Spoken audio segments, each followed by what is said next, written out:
You're driving the bus from the rear of the bus, and without the drummer, the rest of the band is not going to be happening. Doesn't matter how cute the singer is. I worked for a couple of songs, but if the drummer's not really pumping the band, it's a fact with many. You know, I asked the Led Zeppelin guys, why didn't they continue? And they said, well, John Bonham died. That's all they said. He put that kind of a vibe in the music. Not that somebody else couldn't do it, but there was obviously more than his drumming. Right. There was something that was going on while he was playing too that was making that whole music move. And that's his life, his experiences, his thoughts, and his ideas. It's not just a triplet anybody can play. Elvin Jones doesn't just play triplets. Those are very specialized triplets. You know, it's not a left, right, left. So that's not all it is. It's a lot of stuff going on in that left, right, left. So time for me is one. And depending on what happens after that, I'm a freak from drum machines and I like to practice with gadgets and play against time and play to loops and make my own loops and that kind of thing. So I also practice listening to things that aren't in time. So when you hear something at a time, you're not saying, what's that? You know, set a metronome up in 4/4 or in 7 or in 5, and you play in 4, you play in 3. So you can hear I'm a bar off, I'm 2 bars off, I'm 4 bars off. Now I'm on the 1. Right. You know 4 bars out, on the 5th bar I'm going to be with the band. Some simple math. Subtract 2 bars, play a cool fill here. I pick the guys up on the 3rd stanza.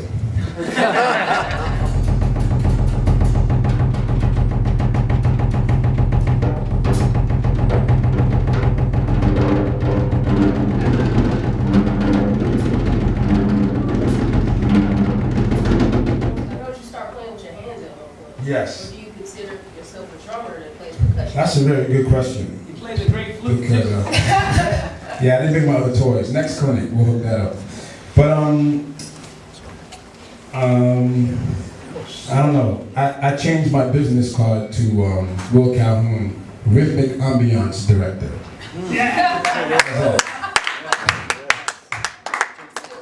So, you know, that's when they pull me over at TSA, which they do, probably because of my hair.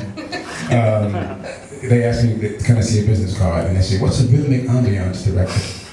And I tell them I used to fly planes. But anyway, spiritually and mentally, I'm trying to incorporate all of those things into the drum set. This is pretty much a new instrument in terms of technology of drumming. The djembes and the sabars and the batas and these other instruments are very, very, very old. Part of my studying is to bring some of those things to the kit, which is a more modern, this is a more modern instrument with cymbals and hi-hat stand and so on. So, what I consider myself is just really just getting the information and just putting it out there. I don't want to call myself necessarily a drum set player or, you know, a percussionist. Depends on where you are, you know. Sometimes people, when I'm around classical guys, I'm definitely not a percussionist to them. And that's okay. But, you know what I mean? It's you start getting into that kind of separation and what's good and what's so. I just take it all in. I like the classical cats. I have some friends that play symphony music. I go see and play. I love timpani. I love classical snare drumming and those kind of things. I have friends that play punk, metal, rap, whatever.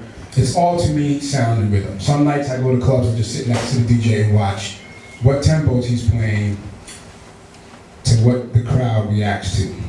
If you're in this business of music, you have to be in the business of music.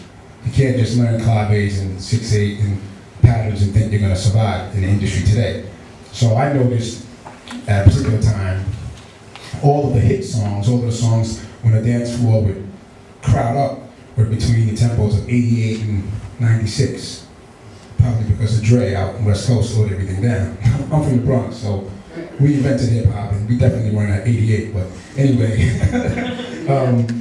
It was important for me just to sit there sometimes for hours and watch the DJ because I want to know what they're moving to. What's making them groove. So it's 88, okay, so when I'm playing my thing or I'm doing my solo, I'm at a certain venue, I know how to get people going.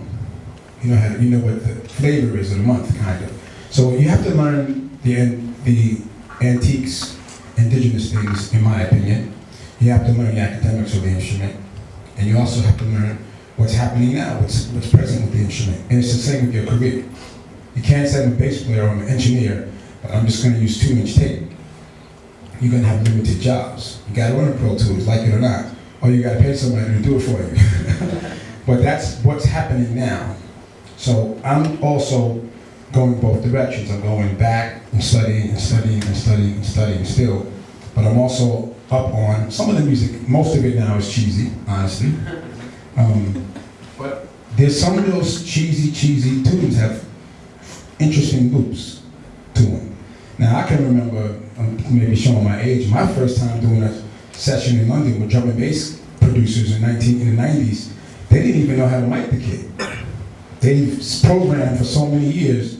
When I set my kid up, they were looking at it like it was Godzilla. They were like, what? Oh, that makes that sound? Oh. They didn't even know how that worked. These guys are making millions of dollars though, going boop beep, bop, boop, boop, beep. But they weren't aware of that. So for me, I could go into that session and say, these guys are idiots, and they don't know what time it is, or I can say, okay, how can I make that drum set work with their 15 drum samples?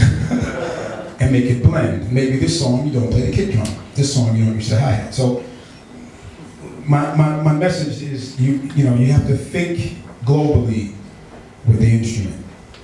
It has a lot of places to me in music. So think globally. It's the best advice I can give you. Technology, you don't have to get married to it, know it, get familiar with it. But what's more important is the history of the instrument and where it comes from, and you knowing that. Just like your grandmother, knowing your parents, knowing your grandparents, helps you to be who you are. And then if you have children, you know what to tell them. Same kind of vibe with music.